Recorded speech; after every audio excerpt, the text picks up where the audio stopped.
L'image qu'on a du français ressemble un peu à ça, le séducteur à tout crin. Est-ce qu'on a raison? Qu'aujourd'hui,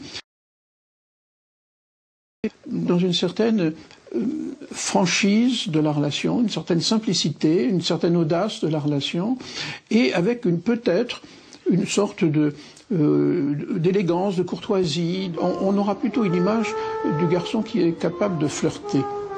Et la notion du flirt, encore, serait peut-être un des derniers bastions, je dirais, de la représentation du français. Il y a une séduction qui est très ouverte, qui est même parfois, en fait, qui me paraît à moi, parfois un peu déplacée. Mais les Françaises qui viennent chez nous nous disent, mais jamais vous nous séduisez, jamais vous nous passez quelques commentaires que ce soit, parce que vous voulez trop nous respecter. Et eux, elles, ça les agace. Alors, est-ce qu'on peut dire vraiment qu'il y a une différence qui serait celle-là? Oui, c'est plutôt dans le discours, l'approche, qu'il y a une dimension ludique. Et d'un jeu de séduction assez explicite, ce mélange va effectivement rendre la drague extrêmement amusante. Over the fields of hazy wonder. C'est un parleur, évidemment c'est un séducteur, parleur, dragueur, au niveau de la phrase. Mais la phrase, maintenant, elle a une fonction dans une étape très précise de la relation. Le sport national français, c'est la politique. Le fait d'être de droite ou de gauche fait partie de l'identité même de beaucoup de Français. À tel point que certaines personnes en font leur principal critère de sélection de partenaires. Les sites Gauche Rencontre et Droite Rencontre misent sur cette caractéristique politico-relationnelle.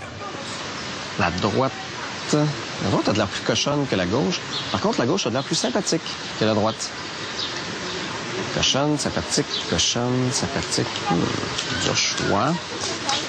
En revanche, ils ont une très grande indulgence pour ceux qui ont ce genre de comportement. C'est-à-dire qu'il n'existe pas globalement de point de vue moraliste en France à l'égard des aventures extramaritales, voire des hommes ou femmes publiques qui ont des aventures.